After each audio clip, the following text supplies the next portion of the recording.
Hi, welcome back to NC State Dendrology. I am at Lake Johnson at Raleigh City Nature Park with Symplocos tinctoria. So this is a species that is really pretty tricky to find. The one that I'm here right along the roadside at Lake Johnson is actually rather large.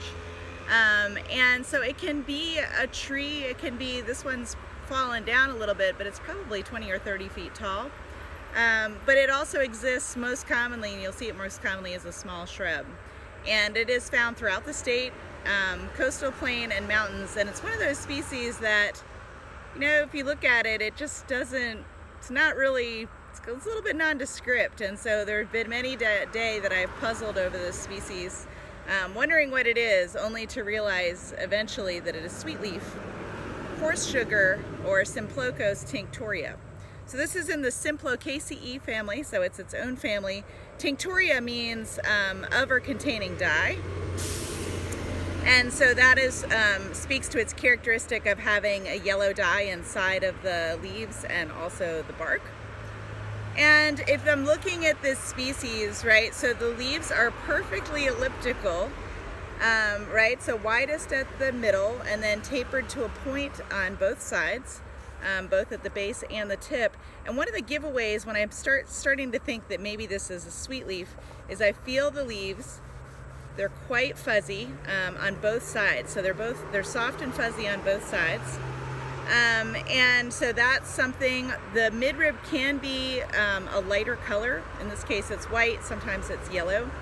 And you might notice that the leaves are kind of held in these little sprays at the ends of the twig. So that's another kind of growth form thing that you can look for to know this species. So I'm not a big advocate of eating plants. I don't ever tell my students to eat plants in the field. You just never really know what it's going to be, and especially if you're learning something new. But if you chew up this leaf, especially along the midrib, you'll notice a sweet taste. That doesn't always work, so that's another reason why I don't always use that character. And also remember the tinctoria, right, the bark was used to make a yellow dye. And so if you chew up these leaves and spit it out, your spit will be yellow. So there's nothing funnier than seeing a bunch of students vigorously chewing leaves to see if something is sweetleaf. But generally in dendrology, especially given the number of students we have, we don't advocate picking loads of leaves from a park to chew up. So again, this is sweetleaf. The leaves are fuzzy.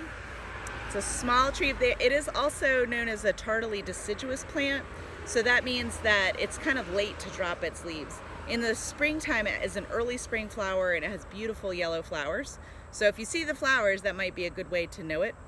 But you know, the leaves, even though they're clustered at the edge of the branches, they are considered alternate with just one leaf per node. But if you start seeing these leaves that look like they're trying to be evergreen, but they're soft and fuzzy, that might bring you to Symplocos tinctoria. Once it gets to be a large tree, like the one I have here, the bark is actually pretty dark gray with dark gray striations in it. I wish I could flip my camera around, but I'm going to, so you can see that bark. There you go. So dark gray with those striations in it. So that is Symplocos tinctoria, sweetleaf, or horse sugar.